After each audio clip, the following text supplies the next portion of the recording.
What are the challenges of prioritizing a backlog in a rapidly changing market? And how can teams adapt?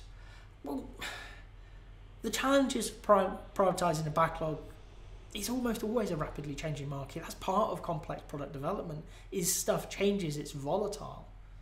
Right? So the challenges for me exist in just about every team I've ever worked with. Okay? If stuff is changing frequently, how frequently? Okay? When we look at the sprint goal, it came about because of that realization. You might take 10 things into your backlog, and by the end of the sprint it not have made sense to deliver them all. We'll skip over the not being able to deliver them all for various reasons, but it may not have made sense, okay? Because they're tactical.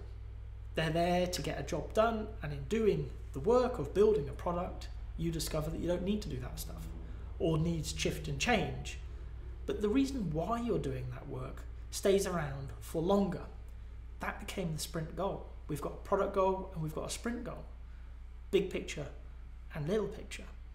So the way to manage it is to use the goals well.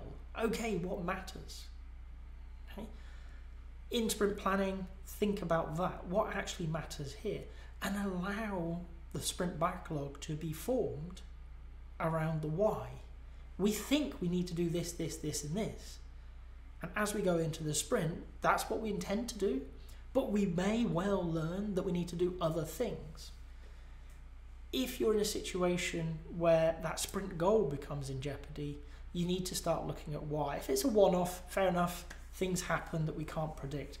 But if it's happening more regularly, it's a good sign that either the market is more volatile than you thought, that backlog, those needs of the customers are changing more quickly than you thought, or your sprints are getting too long.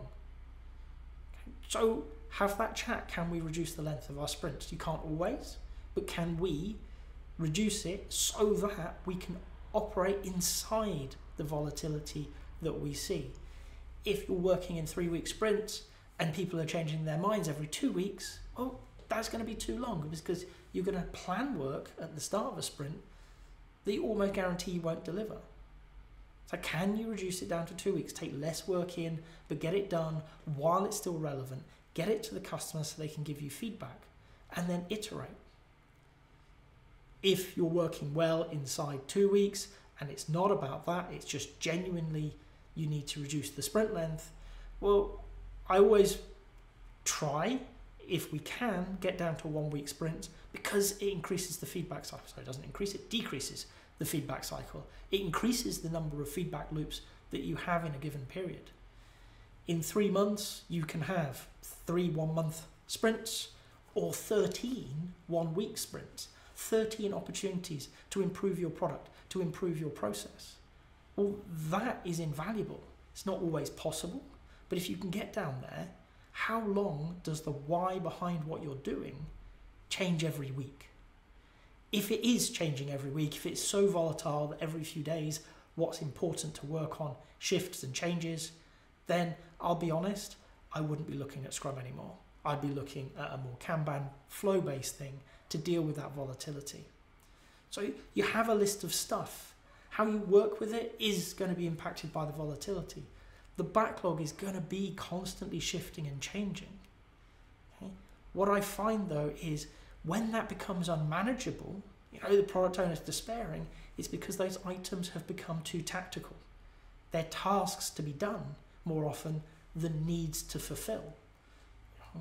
Have a look at your backlog. If you are suffering from the backlog itself shifting and changing in an unmanageable level, what is in that backlog? Very often, as I said, I see tasks. It's we should do this, we should do this, we should do this. Not this is the customer need, this is the problem that we've seen, this is the opportunity we could capture. I find those are longer lived. Now, they may move up and down the list, they may disappear and reappear from the list.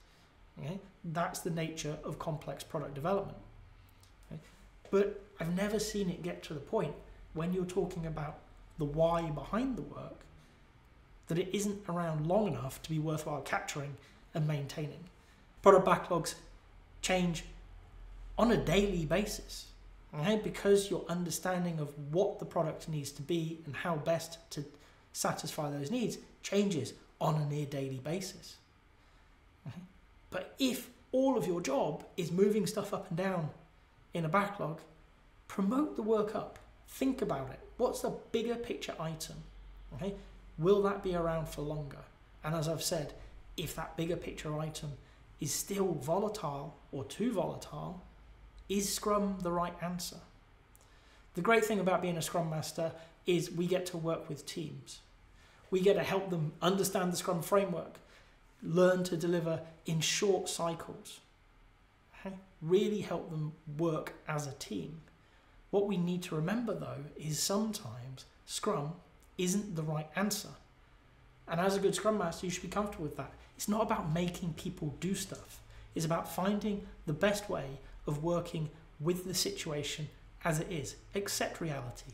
Your product backlog is so volatile that you can't work in a week's worth or 2 weeks worth of work and lock it in. You just have to accept that and find a different way of working.